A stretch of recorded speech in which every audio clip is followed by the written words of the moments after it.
আমার স্বামী নামাজ পড়ে না, তাই আমি খুব টেনশনে আছি। আরেকটি প্রশ্ন হলো যে এই ক্ষেত্রে আমার কি করার আছে এবং আমার স্বামী আমার উপর যে উপার্জন করছেন সেটা আমার খাওয়া জায়েজ হবে কিনা?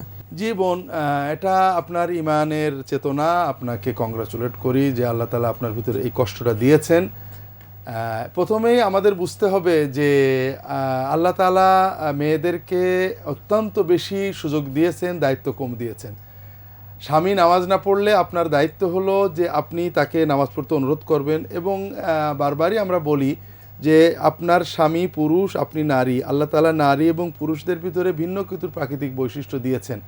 এটা ডাক্তাররাও বলেন, এক্স এক্স ক্রোমোজোম বা এক্স ওয়াই ক্রোমোজোম, নারী হরমোন, পুরুষ হরমোন।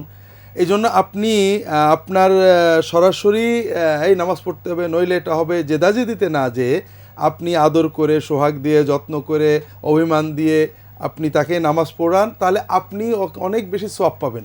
এই নামাজ পড়ো জেদাজেদি করলেন, এটা কিন্তু সওয়াব না। আপনার স্বামীকে আপনি সোহাগ দিয়ে, আদর দিয়ে, বুঝিয়ে, আমার শাড়ির দরকার নেই, তুমি নামাজটা পড়ো, আমি বা যখন তার মনটা ভালো থাকে, বা আমাকে একটা ওয়াদা করতে হবে, আপনি এভাবে চেষ্টা করবেন।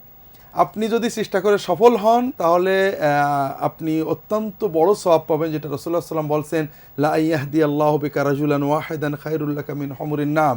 তোমার কারণে যদি একটা মানুষ আল্লাহর পথে আসেন, তাহলে সেটা দুনিয়ার শ্রেষ্ঠতম সম্পদ, টাকা পয়সার চেয়েও বড় নিয়ামত হিসেবে আল্লাহর কাছে গণ্য হবে।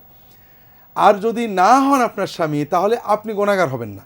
স্বামীর উপরে যেমন স্ত্রীকে ঠিক পথে রাখা ফরজ, স্ত্রীর উপরে কিন্তু স্বামীকে ঠিক পথে রাখা ফরজ নয়। আপনি দাওয়াত দেবেন, চেষ্টা করবেন, কথা না শুনলে আপনার আর কোনো গুনাহ থাকবে না।